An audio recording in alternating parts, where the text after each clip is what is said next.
What is going on, everyone? Today we're going to be installing and reviewing this Lasfit Signature Series wireless fast car charger for your phone. They do offer another model, which is slightly more expensive, that has the little charging magnet here, has a smart capabilities where it can actually go up and down to mesh where it needs to be to match your phone's charging magnet. This one should work for me. I don't have like a ridiculously big phone or anything. I will list both of them down in the video description below, as well as a coupon code and Lasfit's website, so check them out. As you can see here in my Jeep Grand Cherokee, I do have a place that conveniently holds my phone, but if I want to view GPS or have my phone visible, this doesn't work down here. So we're going to use the vent mount today. There are a few different style mounts that it comes with. Here is the wireless charger itself. The bottom part here is adjustable. They recommend for bigger phones such as an iPhone like 12 or 13 Pro Max, the bigger ones. They recommend that you have this pulled all the way down since it is a taller phone. To adjust it, you just simply pull it or push it, as seen right there. The first mount we have here is a telescoping via this knob and adjustable arm via this knob. It's a adhesive suction mount. If you peel this back, it's actually a little bit sticky, so it's kind of like a one-time use in my opinion. You definitely want to find a permanent home and be sure of that position before you use it, as I don't know how many uses you'll get after the first time. That adhesive probably won't be as strong the second time.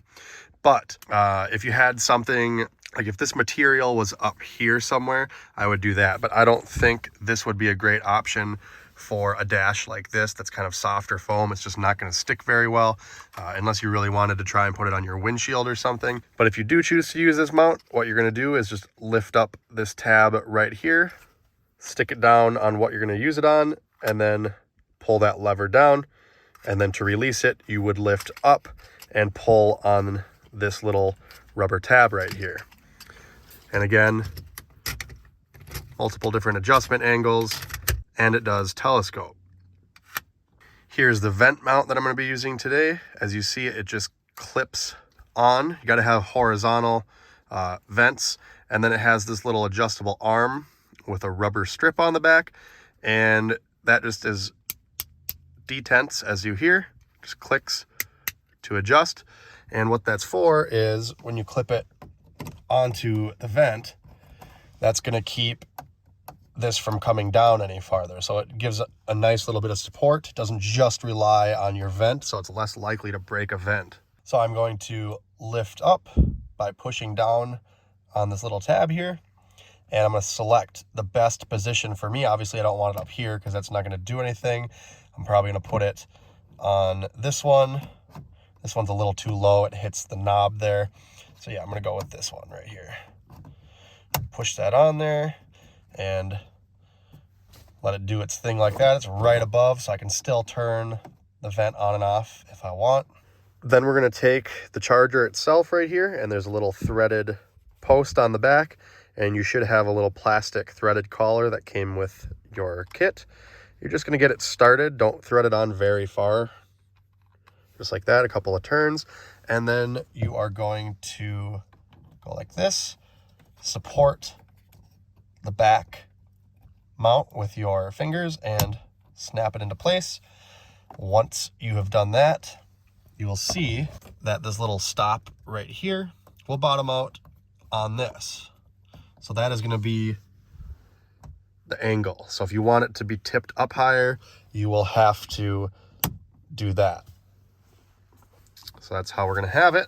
And once you have your desired position, you're going to go ahead and rotate this. You're going to thread it on so that it's going this direction towards the charger.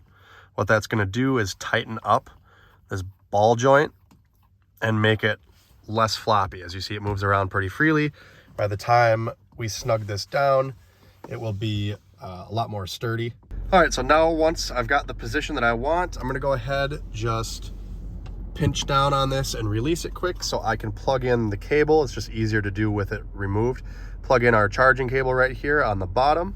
It is a USB-C, so it goes either direction. You don't have to worry about flipping it over and all that.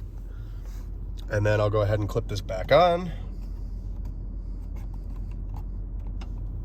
Now, the other end of this USB-C is just a regular USB 2.0 or 3.0 that I have plugged into my factory USB. Now, it seems to be working okay right now. As you'll see, it's lit up right there and it just opened up. Now, one thing to note about that is that it doesn't work with all USBs. I tried it on the Jeep here and in my 2019 Ram, and when it's plugged into the factory USB, it will light up this, but it won't wirelessly charge the phone. I think it's because those don't put out enough amperage, or they're more of a pulse charge. So if you're having that problem like me, you're gonna go ahead and use the Lasfit provided 12 volt outlet right here. It has a regular USB as well as a USB-C on it. So I've got all this here that came with the kit, and I'm just gonna plug it into my factory 12 volt outlet down here. Since the USB was not working for me, there's a button on this side as well as on this side, at least on the Signature series. I think on the more expensive one, there's just the one button, but you tap that and it closes and opens. Real quick, just want to show you, I no longer have my iPhone 12 Pro Max, but I do have the case for it, which is the 6.7 inch screen. I have this pulled all the way down, and just to show you guys that it does fit, that's clamped down and that's open. So you do have a little bit of wiggle room, even with the Pro Max. So if you got a bigger phone, it should fit, unless you literally have a tablet for a phone. But as you can see, no problem there with the Pro Max. So now we'll put my phone that I'm using right now to film, which is just a regular iPhone 13 Pro, not the Max. This is the 6.1 inch screen. Put it on there, see how it works. Get to the charger. Set it on there, automatically detects it and closes, clamps it into place, and as you can see, it is charging continuously.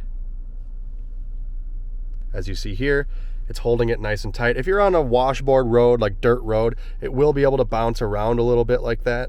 But for the most part, it's gonna hold its own. It is fairly sturdy. I mean, there's only so good it can be when it's a vent mount or anything like that. But it's viewable from my driving area. It doesn't impede with the touch screen over here. It does not obstruct my hands on the wheel or anything like that.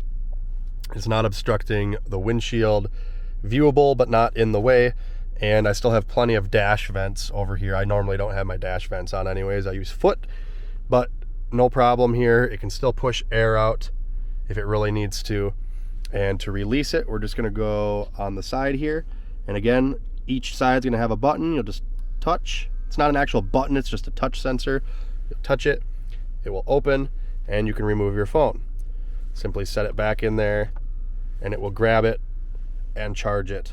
Now, of course, if the cord bothers you, you could always take some dash paneling apart and route the cable behind that, or just kind of tuck it down in here like I could with mine. Really, I could just kind of forget about it. But it all depends on what vehicle you have, how it's laid out, and where you position the charger. So that's really going to vary depending on vehicle. And as you'll note here, there is a little notch on the bottom. So if you want to plug a charging cord into your phone and then into your factory USB for, say, Apple CarPlay, Android Auto, you can still do that. It's capable of 15 watt, 10 watt, 7.5 watt, and 5 watt charging speeds. Now, of course, those speeds are only available speeds. So say if you have a certain phone that's only capable of 7.5 watts, even though this charger can do 15 watts, it's only going to charge at 7.5.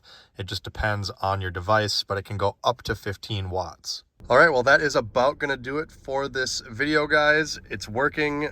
As you see, the phone that I put in there had a case on it, and it did charge through the case. Obviously, if you have one of those credit card wallet cases, or a really, really thick OtterBox, or a case with a little metal round magnet on the back, if you have a gimbal or something like that, anything that adds thickness or another barrier between the phone and the charging pad, it's probably not going to work. But if you have just a regular plain Jane case or no case, then it will work no problem, as you see here. So, and again, one last time, I will put the coupon code as well as product links down in the video description below.